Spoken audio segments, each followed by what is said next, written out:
லலிதாம்பிகை சஹஸ்ரநாமத்தின் 6வது மற்றும் 7வது நாமங்களுக்கான விளக்கத்தை இந்த வீடியோவில் காண்போம். உத்யத்பானு சஹஸ்ராபா சதுர்பாஹு சமன்விதா. இதன் பொருள், உதயமாகும் 1000 சூரியர்களின் ஒளியை கொண்டவள், 4 திருக்கரங்களுடன் விளங்குபவள்.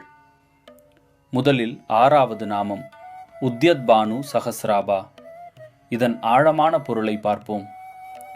ஒரே சமயத்தில் உதயமாகும் 1000 சூரியர்களின் ஒளியை கொண்டவள் அன்னை. அன்னையின் திருமேனி விடியற்காலை சூரியனின் செம்பொன் ஒளியைப் போல ஜொலிக்கிறது. அந்த ஒளியை 1000 மடங்காக்கினால் கிடைப்பதே அவளுடைய திவ்ய அருணகாந்தி.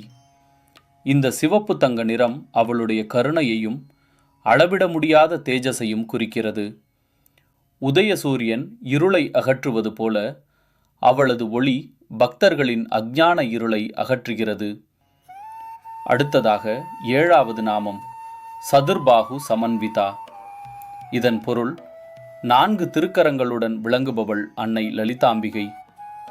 அன்னை 4 கைகளுடன் காட்சி தருகிறாள். அந்த கரங்களில் அவள் ஏந்தும் ஆயுதங்களை இப்போது காண்போம். அவள் பாசம் எனப்படும் கயிறு மற்றும் அங்குசம் எனப்படும் முள்கோல் ஆகியவற்றை ஏந்தியுள்ளாள். மேலும் கரும்பு வில் மற்றும் 5 மலர் அம்புகளையும் அவள் தன் கரங்களில் தாங்கியிருக்கிறாள்.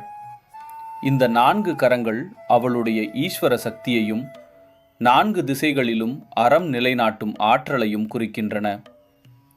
உத்யத்பானு சஹஸ்ராபா 1000 சூரிய ஒளியுடன் நம் உள்ளத்து இருளை அகற்றும் பேரொளி.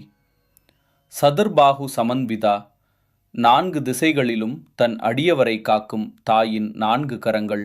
அன்னையின் அருள் அனைவருக்கும் கிடைக்கட்டும். இந்த விளக்கம் உங்கள் ஆன்மீக தேடலுக்கு உதவியாக இருக்கும் என நம்புகிறோம்.